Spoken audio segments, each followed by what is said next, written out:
Beberapa bulan jelang pemilu 2024, para bakal capres, partai politik, hingga simpatisan mulai aktif rebut hati rakyat. Narasi politik mulai digaungkan. Segala cara dilakukan untuk mendulang suara. Bagaimana menjaga jalannya pemilu agar terbebas dari pembelahan? Saya, Miluh Puspa, mencari jawabnya.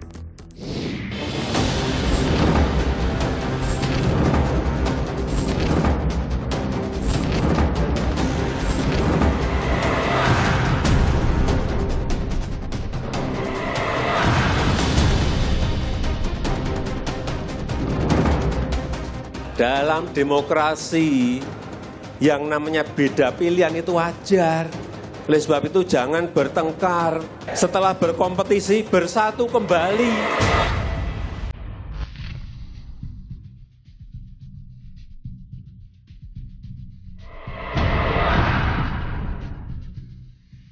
Jadi suka saling ledek awalnya. Karena politik itu beda pilihan itu. Terus saling main ledek-ledekan, saling main menjelekan. Jadi itu yang bikin jadi kagak suka. Kalau sebenarnya sih kalau tanpa ada embel-embel politik itu, walaupun kita beda agama, beda suku, beda daerah, nggak masalah sih sebenarnya. Kalau lihat elit-elit partai lagi sosialisasi, kata-kata mereka menurut Mas Sandi cukup membuat damai, adem, atau justru memancing keributan? Mancing keributan. Jadi ini ada penelitiannya loh Mbak. Kalau ada percaturan kekuasaan, jadi mau ada pemilu, sentimen ini dipakai. Yang melakukan penelitian itu menyebutnya sebagai pelintiran kebencian. Itu kan artinya para elit sendiri sudah melukai demokrasi dong? Betul. Masyarakat Indonesia itu yang ribut kan hanya di medsos dan hanya di Jakarta barangkali ya. Dan itu tidak apa-apa, namanya demokrasi, kita senang juga bacanya. Tapi negara ini aman. Ada kekhawatiran jangan sampai setelah diputuskan oleh KPU, capres dan cawapresnya di situ kemudian terjadi lagi seperti yang lalu bahwa politik identitas, politik agama. Bagaimana mencegah itu Pak Mahfud? Pemilu 2024 kian dekat. Panasnya situasi politik tak hanya terjadi di kalangan elit. Masyarakat di media sosial sudah mulai adu argumen dengan sengit. Memang belum ada pasangan capres-cawapres yang ditetapkan, namun 3 orang dipastikan maju dalam kontestasi Pilpres 2024. Prabowo Subianto, Ganjar Pranowo, dan Anies Baswedan. Simpatisan masing-masing baca pres ini sudah mulai saling lempar narasi di media sosial. Jika narasi-narasi politik jauh dari kontrol, bukan tak mungkin pembelahan terjadi dan mengakar di masyarakat seperti pemilu 2019 lalu. Pemilu sejatinya adalah sarana mewujudkan kedaulatan rakyat dalam negara demokratis. Partai politik dan elitnya boleh mencari simpati masyarakat lewat kampanye. Namun, ada aturan yang harus dijaga. Seperti yang tertulis dalam Peraturan Komisi Pemilihan Umum PKPU nomor 23 tahun 2018, pasal 20 dan 21 menyebutkan materi kampanye harus menjunjung tinggi pelaksanaan Pancasila dan Undang-Undang Dasar tahun 1945, menjaga dan meningkatkan moralitas dan nilai-nilai agama serta jati diri bangsa, meningkatkan kesadaran hukum, memberi informasi yang benar, seimbang dan bertanggung jawab, menjalin komunikasi yang sehat antara peserta pemilu dengan masyarakat. Juga harus menghormati perbedaan agama, suku, ras, dan golongan. Materi kampanye pun hendaknya disampaikan dengan sopan, tertib, mendidik, bijak, dan tidak bersifat provokatif. Lantas, bagaimana peran Bawaslu sebagai ujung tombak pengawasan pelaksanaan pemilu agar tercipta pemilu yang damai dan berkualitas? Pertama, tentu kami akan menguatkan kapasitas teman-teman komisioner dan juga staf yang ada.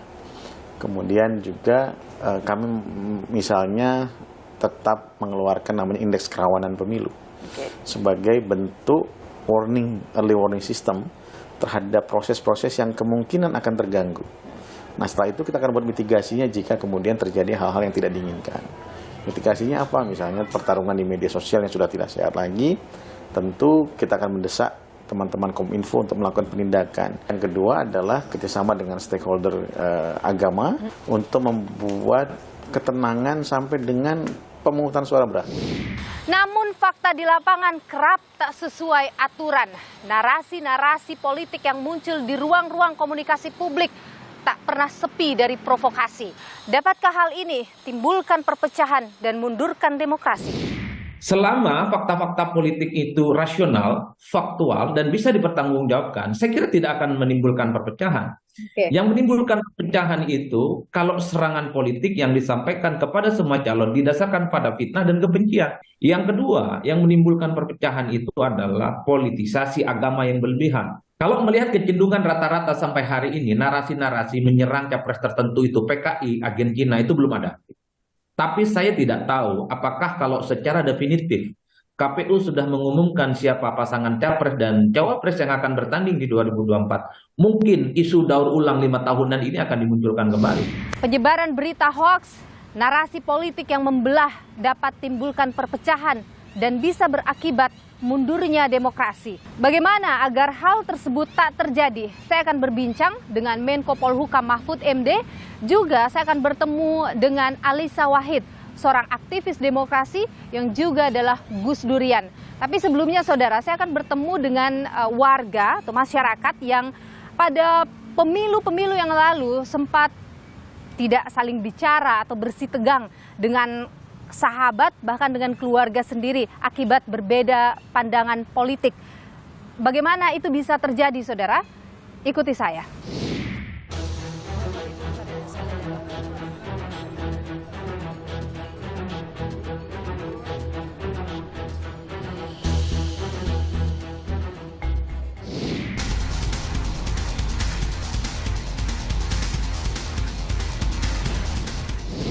Dari pemilu ke pemilu, perbedaan pandangan politik, beda pilihan seringkali menimbulkan perpecahan di tengah masyarakat. Ada yang tidak saling bicara dengan tetangga, tidak saling bicara dengan sahabat, bahkan dengan keluarga sendiri. Nah, kali ini saya berbincang dengan 2 orang sahabat yang sudah bersahabat sejak lama begitu, tapi sempat clash nih karena perbedaan pilihan politik. Ada Mas Sandi dan juga Mas Dwiki ya. Jadi ini kalian berteman sudah berapa tahun? Sekitar dari kita masih SMP berarti ini kurang lebih 15 tahunan lebih. 15 tahunan. 15 tahunan lebih. Nah, kan ini pernah musuhan nih ceritanya. Ya. Kenapa itu ceritanya dulu tuh? Jadi waktu di tahun 2014 itu pemilihan Pilpres antara Pak Prabowo dan Pak Jokowi ya. Jadi saya waktu itu mendukung atau menjagokan Pak Prabowo, sedangkan teman saya ini menjagokan Pak Jokowi. Jadi karena saya nggak suka dengan Pak Jokowi, maksudnya nggak memilih, saya rasa dia berseberangan sama pilihan saya. Terus akhirnya kita saling kayak ejek-ejekan lah. Kayak gimana tuh ejek-ejekannya? Wah, misalnya presiden pilihannya kurang oke dibanding pilihan saya. Terus, nah kalau Mas Sandi gimana waktu itu nanggepinnya? Ya sama kayak dia begitu, saya ledek-ledekin presiden apaan begitu gitu.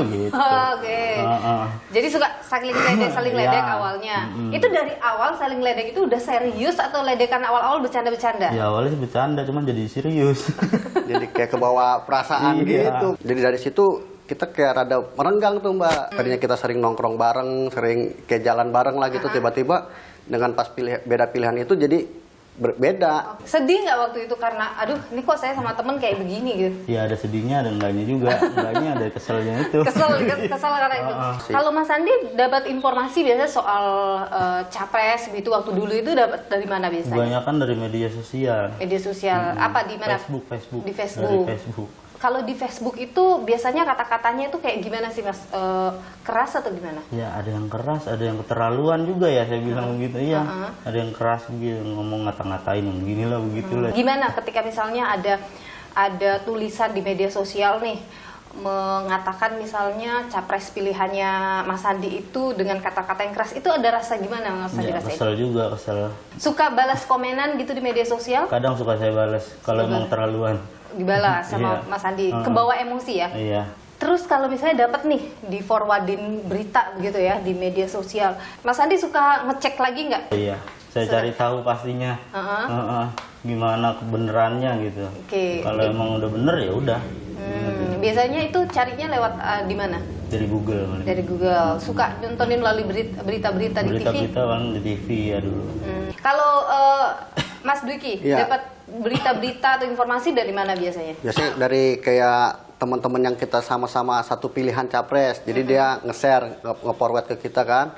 Terus kita lihat, wah ini antara benar atau enggak kita saring, tiba-tiba kita forward lagi. Nah terus Mas Dwiki nggak suka dapat berita, ntar dulu deh cek dulu bener nggak nih? enggak sih, kalau dulu waktu itu kayak kita masih, karena mungkin masih belum begitu paham ya, masih kayak awam banget. Jadi ya udah, yang penting kita udah suka tuh sama pilihan capres itu, ya udah mau entah itu benar entah salah, ya udah kita terusin ke teman yang sama-sama suka, atau untuk kita nyerang ke yang beda pilihan. Kalau lihat elit-elit partai itu lagi sosialisasi atau lagi ketemu masyarakat atau lagi kampanye gitulah, kata-kata mereka menurut Mas Sandi cukup membuat damai, adem, atau justru memancing keributan? Mancing keributan.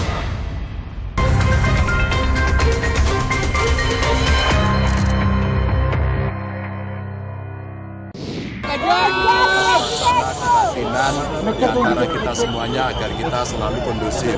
Saya kira pemilu ini rutinitas 5 tahunan, kita punya pengalaman dan kita bisa memastikan bahwa kita adalah anak-anak bangsa yang dewasa dan modern. Hormati semua, ajak dengan pesan yang menyatukan, ajak dengan persatuan yang sejuk, pesan-pesan yang sejuk, sama itu akan bisa menjadi suatu. Kita memang harus pemilu damai, sejuk. Kita bersaing dengan baik, biar rakyat yang menilai dengan baik, ya. Oke. Jadi 2014 di Pilpres beda pilihan. Ya. Terus kemudian kan ada Pilgub DKI Jakarta. Itu beda lagi kali Beda ya? lagi. Beda lagi. Itu makin bikin renggang lagi atau gimana? Nggak sepanas kayak itu sih, nggak sepanas kayak Pilpres. Oke. Terus 2019 kan 2019 pemilu. kita udah nggak terlalu kayak ngurus-ngurusin kayak gitu, karena udah mungkin ada tanggungan kan, atau anak atau keluarga. Ya, Pusing dulu. Jadi nggak terlalu. Nggak terlalu. Waktu itu masih belum bicara juga sama. Udah. Udah. Tapi ya gitu, masih udah nggak ngebahas-bahas masalah pilihan-pilihan lagi. Tapi yang bikin kalian kemudian akhirnya ngerasa, oh udah kita nggak usah lagi bertengkar karena pilihan yang beda apa? Ya karena kita rasa nggak ada untungnya. Toh kita ngebelain sampai kita pilihan kita si A nih, kita belain mati-matian atau sampai kita berantem. Terus setelah dia jadi kita juga nggak dapat apa-apa kan, maksudnya. Yang ada malah kita ngerasain, misal harga-harga barang naik ya kita sama-sama ngerasain jadinya. Oke, kalau Mas Andi gimana? Ya begitu. Nyesel. Buat apaan gituan diributin? Ketemu juga enggak sama orangnya kan? Iya. Ngasih apa juga nggak tahu saya. Kalau di media sosial itu kan juga ada sering tulisan-tulisan yang bicara tentang kita tidak boleh menjelajahkan, kita tidak boleh bermusuhan karena beda pilihan. Itu memberi pengaruh positif nggak sama Mas Dwiki dan Mas Andi? Kalau bisa kita bisa cerna itu tulisan itu sebenarnya bisa ini. Jadi apa tuh pengaruh positif buat kita pemilih-pemilih, maksudnya buat yang lain lah semuanya. Jadi ya terserah orang itu mau pilih apa, ya udah urusan dia masing-masing kan. Jadi itu ngebantu juga untuk sadar bahwa kita tidak boleh berantem karena beda pilihan. Menjelek-jelekan pilihan orang lain, terus kita nggak boleh sampai crash lagi kayak saya alamin sama teman saya ini. Mas Andi sendiri gimana kalau melihat kita tidak bicara dulu soal pemilu atau beda pilihan politik, tapi kalau ada di lingkungan yang mungkin beda secara sukunya dan sebagainya, Mas Andi tuh tipikal yang bagaimana? Merasa risih atau gimana? Enggak, saya biasa aja. Oke, kalau Mas Dwiki? Mungkin pertama-tama karena kita belum kenal karakter dia kayak gimana, mungkin pertama-tama tuh ada rasa risih, tapi makin ke depan kan kita perlu beradaptasi kan sama lingkungan sekitar, ya mungkin kita bisa nerimanya. Tapi ketika itu politik dulu, itu yang bikin justru tidak suka ya? Iya, karena politik itu beda pilihan itu. Terus saling main ledek-ledekan, saling main menjelekan. Jadi itu yang bikin jadi kagak suka. Kalau sebenarnya sih kalau tanpa ada embel-embel politik itu, walaupun kita beda agama, beda suku kan, beda daerah, nggak masalah sih sebenarnya. Tulisan-tulisan seperti apa sih di media sosial yang biasanya bikin paling terpancing emosinya soal pasangan atau soal capres pilihannya? Cebong. Gitu. Cebong kampret itu. Cebong kampret itu. Gitu ya. Ditambah lagi pas 2017 tuh kadrun sama apa ya. Kenapa bikin itu terpancing emosi? Ya, jadi kita seolah-olah kita jadi ini, jadi misalnya kayak kampret ya kita jadi timnya kampret atau cebong gitu kan, jadi dia kan cebong kan. Dia jadi kayak kecebong itu. Sekarang sih udah nggak ada ya. Sekarang udah nggak ada. Itu yang paling bikin emosi ya. Kalau lihat elit-elit partai itu lagi sosialisasi atau lagi ketemu masyarakat atau lagi kampanye begitulah. Kata-kata mereka menurut Mas Sandi cukup membuat damai, adem atau justru memancing keributan? Mancing keributan. Dari elit-elit partai itu? Iya. Kalau Mas Dwiki melihat apa yang mereka sampaikan, apa yang mereka perbuat itu bikin adem atau memancing keributan? Ada yang bikin adem, ada yang kayak provokatif gitu kata-katanya. Lebih banyak provokatifnya atau damainya? Kalau saya lihat sih 50-50 lah. 50-50. Rata-rata memang mudah terpecah ya gara-gara baca-baca media sosial. Gara-gara baca lebih sini ini sih lebih tajam itu kayaknya media sosial itu Mbak untuk buat mempengaruhi pilihan ini para pemilih itu. Ini sekarang kan udah mau pilpres lagi, masih beda pilihan? Kayaknya beda juga. Ini kalau beda nih kayaknya beda juga begitu. Gimana? Akan tetap? Kalau untuk sekarang ini saya udah los aja, masing-masing lah terserah orang mau pilih apa. Oke, nggak ada masalah gitu ya. Mas Andi gimana? Sama, udah bodo amat udah. Jangan gara-gara begituan sama temen jadi jauh gitu. Mas Andi dan juga Mas Dwiki, terima kasih sudah berbagi di Niluh ya. Tidak musuhan lagi ya. Enggak ada. Dan kalau ada dan kalau ada yang terlihat seperti mau musuhan diingatkan dan dinasehatin bersama begitu ya, supaya pemilu kita berjalan dengan lancar, tidak ada permusuhan seperti itu lagi. Terima kasih Mas Andi dan juga Mas Sandi dan Mas Dwiki.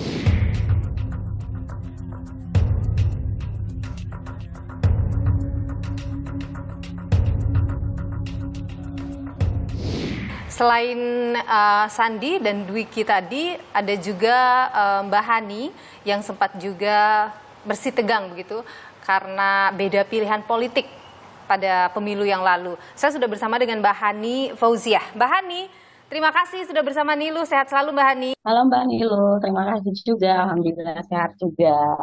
Jadi Mbak Hani ini dulu dengan orang tua ya, beda pilihan ya? Iya, berbeda pilihan sama semua anggota keluarga Mbak. Keluarga itu pemilu yang kapan? 2019. Waktu itu sampai sempat seperti apa dengan orang tua? Gak ada sih, waktu itu kan kebetulan saya lagi nggak stay di daerah saya nih karena kerjaan. Jadi waktu itu saya mau minta minta tolong ngurusin surat keterangan yang bisa kita nyoblos di tempat kita stay saat itu loh Mbak. Iya. Ya udah oke. Tiba-tiba ditelepon sama orang tua, nanyain mau pilih siapa. Oh saya mau pilih yang B. Kenapa enggak A? Ya udah saya bilang dong, kalau bagi saya yang B. ABCD gitu waktu itu. Nah habis itu orang tua, oh ya udah nggak mau diurusin surat-suratnya itu, nggak mau orang tua bantuin ngurusin surat itu biar saya bisa milih di tempat tinggal saya itu. Tapi sekarang sudah tidak ya? Sekarang udah tidak. Biasanya Mbak Hani ataupun orang tua gitu dapat informasi soal calon presiden, calon wakil presiden itu dari mana? Kalau orang tua mungkin dari televisi ya Mbak ya, atau enggak mungkin dari salah satu sosial media juga. Sama kalau saya sih kebanyakan lebih sosial media dan portal-portal berita online gitu. Kalau Mbak Hani lihat kampanye-kampanye yang dilakukan oleh partai-partai politik begitu setiap kali ada pemilu, mereka cukup mengademkan nggak sih kampanye-kampanyenya? Kalau bagi saya yang nggak mengademkannya timnya deh kayaknya, yang suka memanasi yang pihak luar eksternalnya gitu Mbak, simpatisannya gitu. Mbak Hani kalau lihat adu pendapat di media sosial antara pendukung A, pendukung B begitu, kadang itu kan bahasanya lumayan tajam ya Mbak Hani ya. Apa itu mempengaruhi emosi juga Mbak Hani? Kadang-kadang ya secara tidak langsung ketika kita baca nih komentarnya atau pendapat-pendapat orang, emang kalau bagi kita nggak sesuai, ya kadang-kadang ada sedikit kesel sih kalau bacanya, tapi hanya sekedar kesel waktu saat membaca aja. Ini kan sudah mau pemilu lagi, mungkin ada yang ingin Mbak Hani sampaikan kepada para elit partai, para politisi begitu, bagaimana kampanye nanti supaya tidak memecah belah, ada yang ingin disampaikan? Ketika mulai berkampanye itu secara realnya itu jangan saat mau mendekati tahun-tahun politik saja gitu, dan jangan menaikkan isu-isu yang lain biar tidak ada pecah belah seperti yang terjadi pada tahun-tahun sebelumnya. Baik, Mbak Hani Fauziah, Terima kasih sudah berbagi informasi di Nilu, Mbak Ani. Mudah-mudahan 2024 nanti tidak ada bersih tegang lagi ya perkara beda pilihan, Mbak Ani ya. Ya, terima kasih Mbak Ani. Anda melihat boleh dikatakan bahwa politik dan politisi lah yang sebenarnya memperdalam jurang ketidaktoleransian di antara masyarakat. Iya, sangat.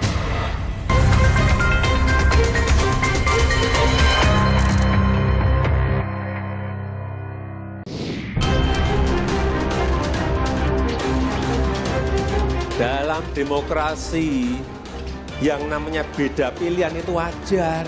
Oleh sebab itu jangan bertengkar. Setelah berkompetisi bersatu kembali.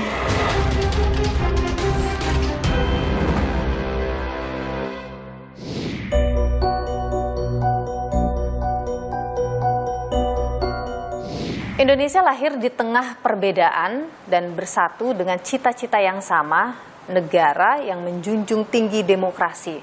Tapi dalam situasi politik yang kian memanas, masyarakat mudah sekali terbelah. Bagaimana kemudian agar hal ini tidak terjadi? Kita perbincangkan hari ini bersama saya sudah hadir Alisa Wahid, seorang aktivis demokrasi yang juga adalah Gus Durian. Mbak Alisa, terima kasih sudah bersama Niluh. Terima kasih Mbak Niluh. Sehat ya Mbak? Alhamdulillah sehat. Mbak Alisa, kalau kita bicara soal masyarakat kita ini kan selalu membanggakan sebagai negara yang sangat tinggi toleransi. Tapi kalau fakta di lapangan, apakah memang toleransi masyarakat kita setinggi itu? Pada dasarnya memang tinggi Mbak, tetapi kalau kita lihat misalnya tren gitu, kita harus menerima kenyataan pahit bahwa toleransi yang dulu begitu tinggi itu sekarang menurun. Itu kenapa ya Mbak bisa sampai menurun begitu? Faktornya apa saja? Faktornya banyak sekali ya. Faktor sosiologisnya ada karena perkembangan peradaban kita, terutama karena teknologi informasi ya Mbak. Apa yang disebut sebagai echo chamber itu, gitu artinya algoritma dari internet sendiri membuat kita jadi lebih dekat dengan kelompok yang memang satu pandangan sama kita. Jadi kayak kita terus reinforce gitu ya, terkuatkan. Misalnya saya meyakini bahwa sebagai umat beragama saya nggak boleh deket-deket dengan umat agama yang lain. Itu nanti di internet, di media sosial kita ya munculnya orang-orang yang pandangannya seperti itu. Tapi salah satu yang paling besar dampaknya itu adalah perubahan tata kelola negara bangsa kita gitu. Dengan pemilihan langsung sampai bawah gitu ya, sampai tingkat kabupaten, bahkan sekarang sampai tingkat desa. Nah terus jadi sentimen-sentimen primordial itu sering dipakai dan itu yang membuat jadi semakin ada jarak gitu Mbak. Iya. Berarti ada elit misalnya yang di politik begitu memanfaatkan kerenggangan tadi yang terjadi di tengah masyarakat. Ini ada penelitiannya loh Mbak. Okay.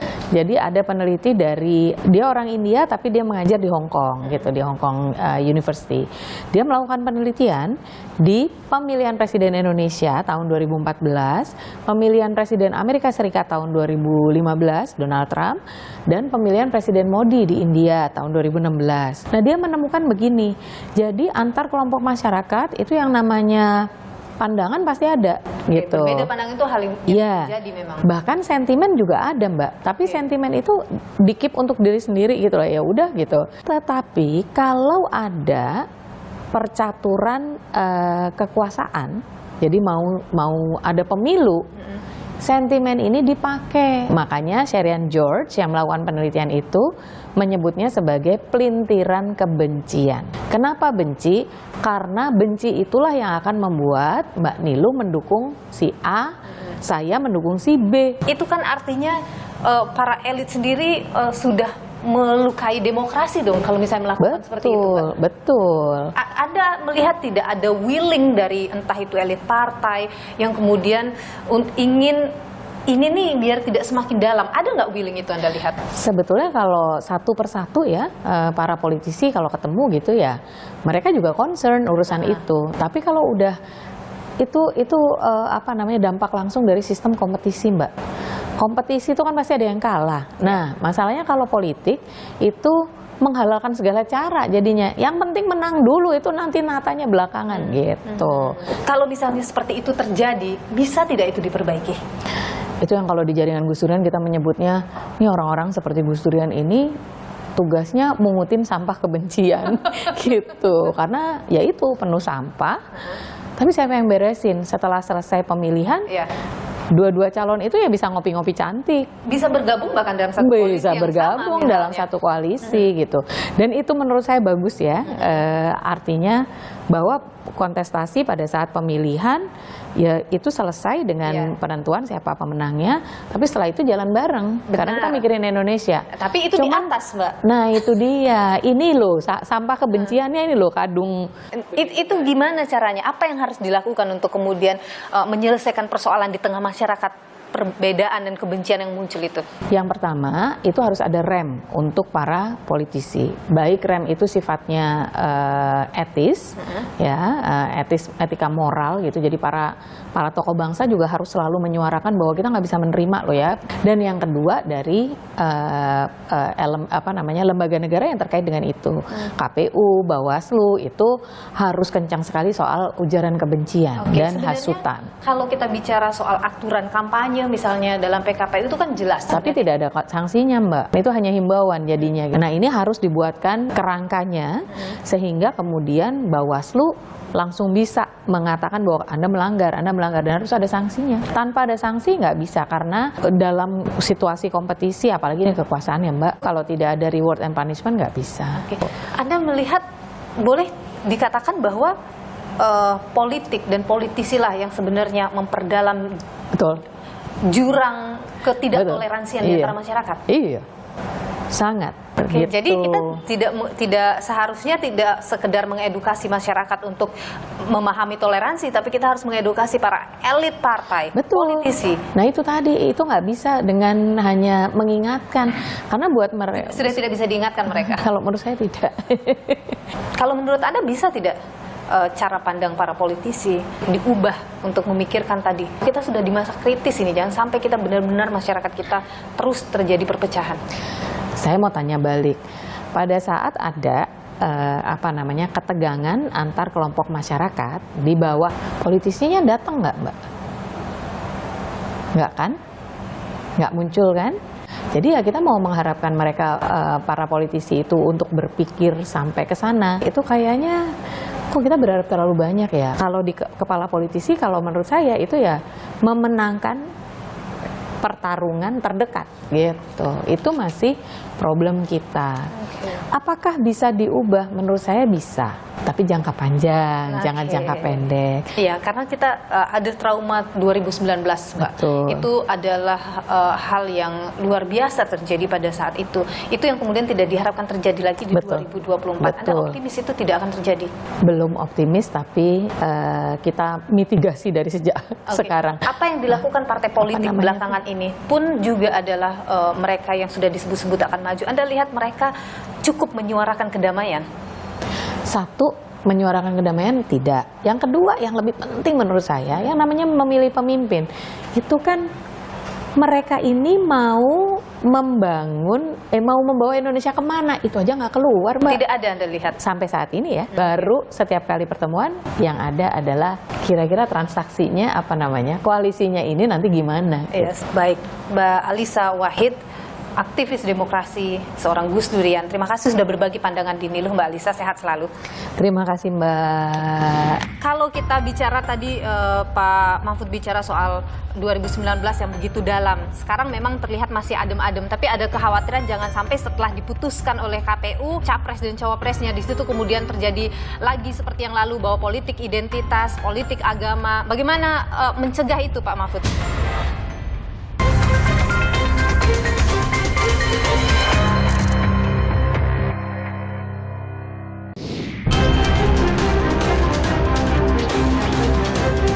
Dalam demokrasi yang namanya beda pilihan itu wajar. Oleh sebab itu jangan bertengkar. Setelah berkompetisi, bersatu kembali.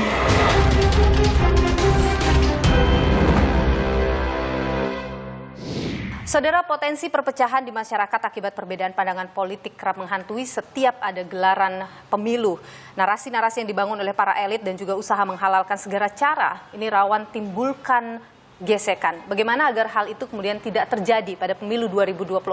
Kita perbincangkan hal ini bersama dengan saya sudah hadir melalui sambungan Zoom ada Menko Polhukam Mahfud MD.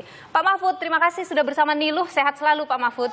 Sehat Niluh, apa kabar? Sehat juga. Sekarang ini kan sudah masuk tahun politik ya Pak Mahfud ya, jelang Pilpres 2024. Para elit partai sudah melakukan agenda-agenda politik, sudah bertemu dengan masyarakat begitu. Bagaimana Pak Mahfud melihat di tengah masyarakat sekarang, apakah terjadi gejolak dan lain sebagainya? Gejolaknya biasa, tidak terlalu membahayakan gitu. Artinya gejolak saling dukung, saling kecam, saling macam-macam lah, saling bikin serangan dan sebagainya. Itu biasa terjadi setiap pemilu. Tetapi sekarang ini tidak, alhamdulillah ya, tidak terlalu dalam. Karena apa? Karena saya membandingkan dengan tahun 2009 aja. 2019 itu panas dan polarisasi yang menyangkut ideologi itu sudah dimulai sejak tahun 2016. Ya, mulai dari Pilgub, terus bersambung ke 1212, terus ke Pilpres, itu dalam suasana terus dan polarisasinya tajam menyangkut soal ideologi. Nah sekarang ini nih loh, sudah kurang 2 bulan nih pendaftaran. Kayaknya rakyat tenang-tenang aja, yang ramai medsos dan mungkin pemain-pemain politik tertentu, orang-orang kritis yang tertentu itu tidak apa-apa, tetapi di masyarakat itu bagus.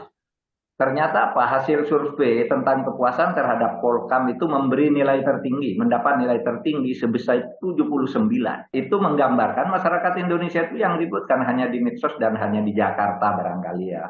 Ya, dan itu tidak apa-apa, namanya demokrasi, kita senang juga bacanya. Tapi negara ini aman. Oke, jadi kalau misalnya di perang di media sosial sudah terjadi, pengawasan apakah diperketat juga di sana, Pak Mahfud? Pasti. Kita itu tekanannya gini, memastikan bahwa peraturan perundang-undangan dan hukum itu berjalan dengan baik. Kalau hukum ditegakkan dengan baik, apapun kontroversinya akan selesai, Niluh. Dan itu yang saya kawal. Bagaimana memastikan bahwa peraturan dan tahapan-tahapan ini berjalan. Isu-isu hoax bahwa akan ada penundaan, pemilu akan gagal, akan apa, itu kita kesampingkan.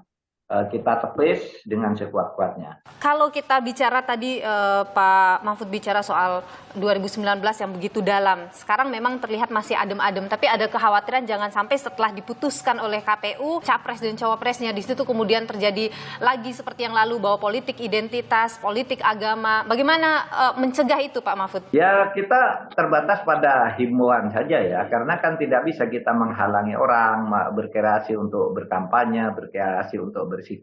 Tetapi yang penting jangan melanggar hukum. Jangan melanggar hukum. Dan menurut saya sih politik identitas, menjual-jual agama selama ini selalu hanya menjadi isu politik sesaat. Begitu selesai ya selesai gitu. Tapi mudah-mudahan itu tidak terjadi lagi. Toh sekarang ini sudah kurang 2 bulan tidak terjadi. Ya, tidak ada sih yang ingin mencoba mengadu-adu dengan politik identitas itu. Tapi itu tidak laku juga di medsos. Malah sekarang soal profil calon-calonnya yang menjadi perdebatan itu tidak apa-apa, bagus kan, agar nanti terpilih yang terbaik. Kalau masyarakat kita cenderung sudah tidak ini ya Pak, sudah tidak terpengaruh dengan kampanye-kampanye negatif dan politik perpecahan dengan politik identitas tadi? Kelihatannya menurut saya ya sudah tidak terpengaruh lagi, masyarakat kita sudah tidak mau membeli itu sebagai jualan politik itu, sehingga memang karena masyarakat kita makin dewasa, makin kosmopolit, maka saya kira politisi-politisi itu harus mencari cara yang lebih dewasa dan lebih masuk akal dan lebih bagus lah untuk kebangunan bangsa dan negara kita ke depan. Gitu aja.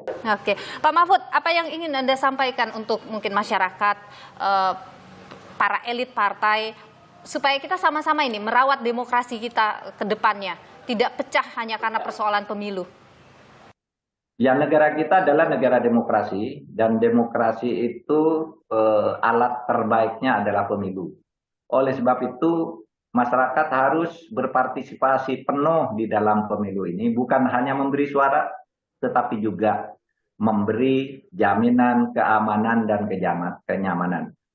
Ingat bahwa tujuan pemilu itu untuk mencari pemimpin bersama, mencari wakil-wakil rakyat yang harus diterima bersama melalui proses adu perbedaan. Nanti kalau sudah dipilih ya terimalah itu sebagai hasil kesepakatan bersama, bukan mencari musuh bersama gitu. Saya tahu persis, atau kita pemilu juga tahu persis bahwa kita tidak mungkin memperoleh pemimpin yang sangat ideal. Setiap yang akan kita pilih itu manusia itu ada kekurangan dan kelebihannya. Kita akan mencari yang kelebihannya paling banyak dan kekurangannya paling sedikit. Karena filosofi tentang pemilu itu sebenarnya pemilu itu bukan untuk memilih dan menemukan orang yang baik dan ideal, tetapi untuk menghindarkan agar orang jahat tidak menjadi pemimpin. Itu aja pesan saya.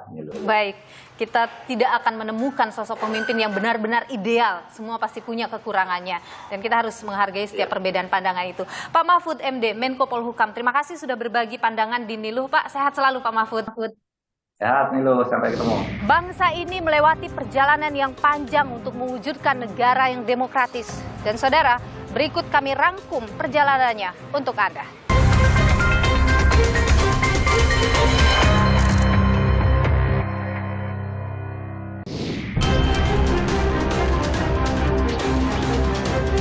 Dalam demokrasi yang namanya beda pilihan itu wajar. Oleh sebab itu jangan bertengkar. Setelah berkompetisi bersatu kembali.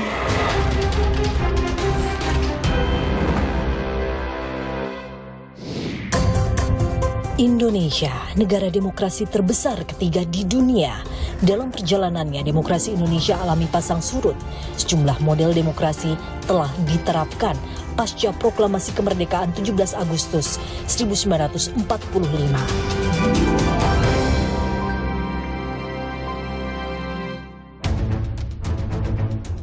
Pada tahun 1950 hingga 1959, Indonesia menganut demokrasi parlementer. Kekuasaan politik ada di parlemen atau badan legislatif yang terpilih oleh rakyat. Namun demokrasi parlementer gagal diterapkan lantaran pemerintahan tidak stabil dan kabinet jatuh bangun akibat mosi tidak percaya. Setelah dikeluarkan dekret Presiden 5 Juli 1959, Indonesia menerapkan sistem demokrasi terpimpin. Segala kekuasaan terpusat pada pemimpin pemerintahan. Di masa ini, Presiden Soekarno diangkat menjadi presiden seumur hidup, keputusan yang mencederai demokrasi. Imbasnya demokrasi terpimpin runtuh bersamaan dengan lengsernya Presiden Soekarno. Kemudian lahirlah Orde Baru. Pancasila kembali hadir sebagai landasan demokrasi. Namun selama 3 dekade berkuasa, Orde Baru di bawah kepemimpinan Presiden Soeharto dianggap lakukan banyak penyimpangan. Di antaranya sistem kepartaian otonom yang berat sebelah, maraknya kolusi, korupsi dan nepotisme, hingga pembatasan terhadap kebebasan berpendapat. Orde Baru kemudian runtuh, digulingkan lewat gerakan reformasi tahun 1998. Perlahan, prinsip demokrasi kembali ditegakkan di era reformasi, di mana hak dasar warga negara lebih terjamin, serta adanya kebebasan berkumpul dan berpendapat. Namun lebih dari 2 dekade era reformasi, penegakan hak asasi manusia di Indonesia masih jadi catatan. Demokrasi di era reformasi dianggap belum berjalan seimbang dengan hak asasi manusia. Banyak peristiwa pelanggaran HAM masa lalu yang belum terselesaikan. Salah satu kasus HAM yang menanti penyelesaian adalah peristiwa terasingnya ribuan WNI yang menjadi korban pergolakan politik 1965. Mereka adalah para mahasiswa yang dikirim belajar oleh Presiden Soekarno serta para diplomat yang ditempatkan di sejumlah negara Eropa. Belakangan, negara mengakui peristiwa 1965 adalah salah satu pelanggaran HAM. Selama ini setiap dibawa ke proses hukum itu selalu gagal, bahwa itu tidak bisa dibuktikan bahwa itu pelanggaran HAM berat. Masalahnya hukum itu perlu bukti. Nah itulah sebabnya daripada kita ribut terus mempersoalkan proses hukum yang tidak bisa dilaksanakan dengan cepat, ya pemerintah mengambil kebijakan administratif kepemerintahan, bukan hukum pidana, ya menyantuni mereka yang menjadi korban dari pelanggaran HAM itu. Negara berdiri atas cita-cita besar demokrasi. Menjaga demokrasi adalah amanat konstitusi. Jangan rusak demokrasi dengan saling menyakiti dan memantik perpecahan. Dan pesta demokrasi 5 tahunan yang sebentar lagi kita rayakan harus jadi pesta rakyat Indonesia. Disinilah rakyat tunjukkan kedaulatannya. Jangan nodai suara hati nurani rakyat dengan narasi kampanye kebencian. Harmoni antara pemerintah dan masyarakat menjadi keharusan demi terciptanya negara demokratis yang menjamin hak asasi manusia.